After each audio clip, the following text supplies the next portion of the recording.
Shalom, selamat pagi bagi kita semuanya. Salam sehat bagi kita ya.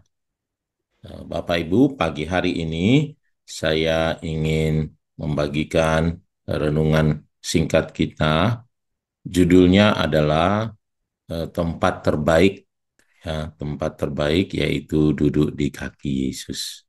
Nah, banyak orang mungkin kalau mau berdoa agak susah.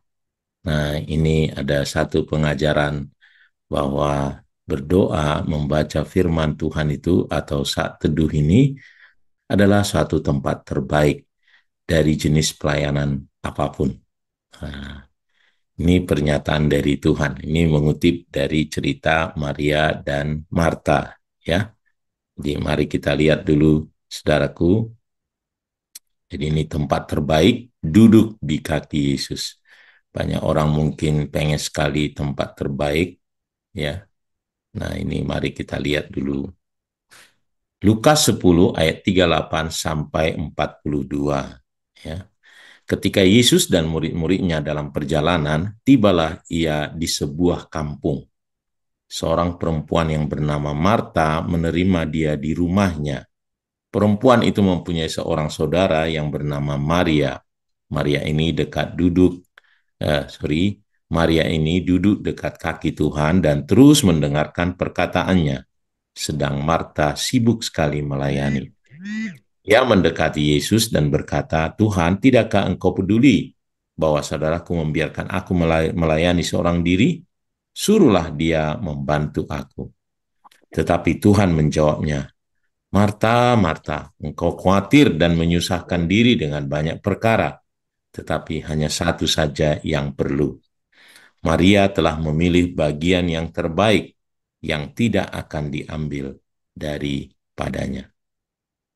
Ya, jadi mari Bapak Ibu, ya kita biar tahu kita mana tempat terbaik dari sisi melayani Tuhan. Ya, sebagai hamba Tuhan, sebagai anak Tuhan, ya banyak orang mungkin melayani Tuhan dalam hal apa-apa gitu ya. Tetapi ada satu hal, tempat yang terbaik, ya posisi terbaik dalam melayani dia, yaitu apa? Duduk dekat kaki Tuhan. Ya, duduk dekat kaki Tuhan. Nah,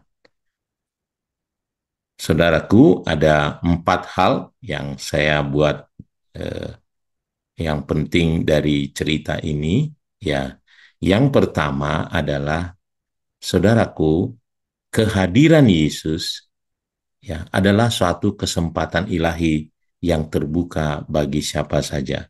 Ya, kita tahu ketika Yesus ada, saudaraku, ya banyak mukjizat terjadi, banyak dicamah Tuhan. Tetapi walaupun Yesus hadir, tidak semua orang ya mendapatkan jamahan Tuhan. Sebagai contoh, saudaraku, ya waktu Yesus berjalan, saudaraku, ada perempuan yang sakit pendarahan, ya, yang mereka banyak berdesak-desakan menjamah Yesus, tetapi perempuan itu mengalami kesembuhan. Dia saja. Yesus sampai katakan, ada kuasa yang keluar. Ya, siapa yang menjamah jubahnya? Banyak yang jamah jubahnya. Ya, tetapi seorang perempuan itu mendapatkan kesempatan yang luar biasa.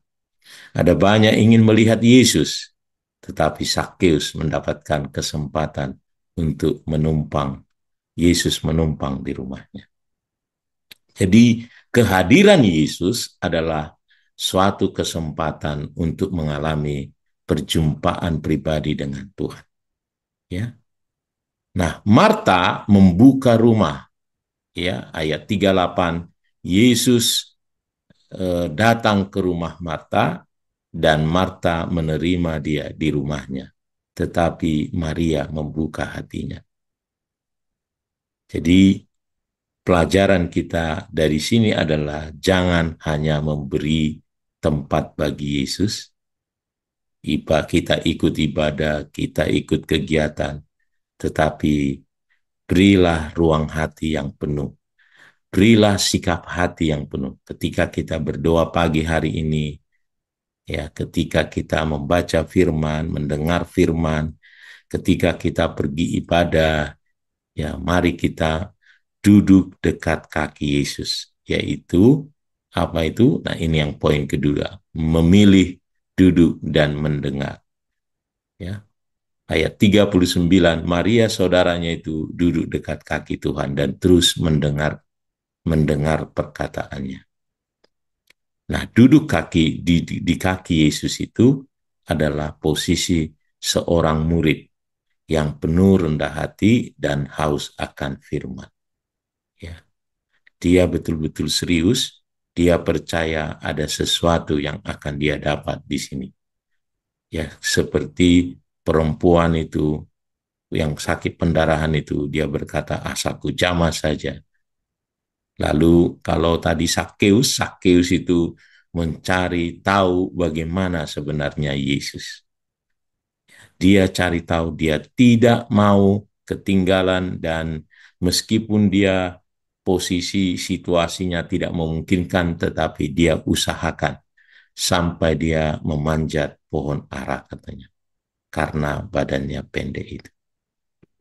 Nah, penting sekali kita memiliki posisi murid penuh kerendahan hati dan haus akan firman ini. Karena itu menunjukkan kerinduan kita untuk belajar, untuk menyembah. Nah, di adat Yahudi, posisi duduk dekat kaki itu adalah adat Yahudi bahwa dia ingin mendengar, ia menghormati.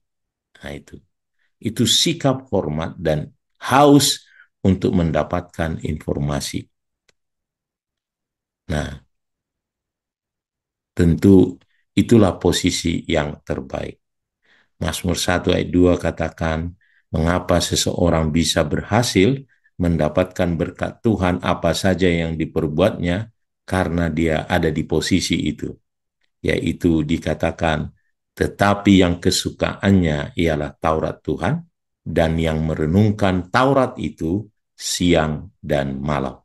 Ini adalah posisi murid, seorang yang menyukai Taurat Tuhan, dan bukan hanya itu, menggalinya, merenungkannya terus siang dan malam.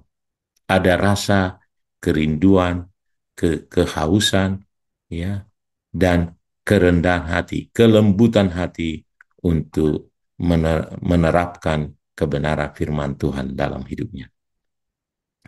Nah, yang ketiga, nah ini Marta, tetapi Marta sangat sibuk melayani.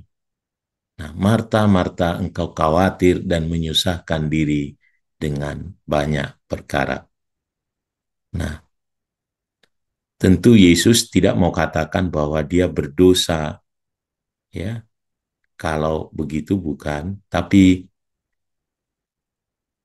hatinya itu dipenuhi oleh rasa khawatir. Dia terpecah, ya. Marta tidak berbuat dosa. Dia melayani, tapi hatinya terpecah dan penuh kekhawatiran. Nah, Yesus bukannya menegur pelayanannya, tetapi hatinya itu. Hatinya ya menyusahkan diri dengan banyak perkara, juga khawatir. Ya, ada banyak orang, saudaraku, melayani Tuhan, tetapi mengomentari banyak pelayanan, mengomentari banyak teman-temannya. Nah, itu tidak baik. Ya, itu tidak baik. Yesus menegur Marta karena dia ya menyusahkan hatinya dengan banyak perkara. Nah, pelayanan tanpa persekutuan dengan Tuhan itu bisa membuat kita khawatir, frustrasi, lelah, bahkan iri hati. Ya. Nah, mari kita melayani dengan tulus. Ya, mari kita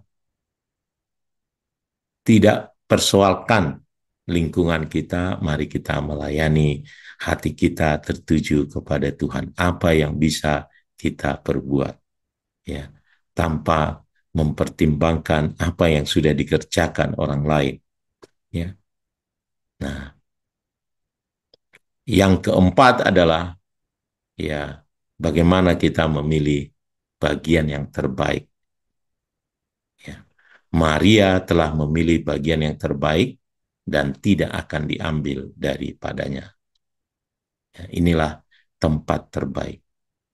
Dalam banyak pilihan, nah, Yesus menyebut duduk di kakinya sebagai bagian terbaik, posisi yang terbaik.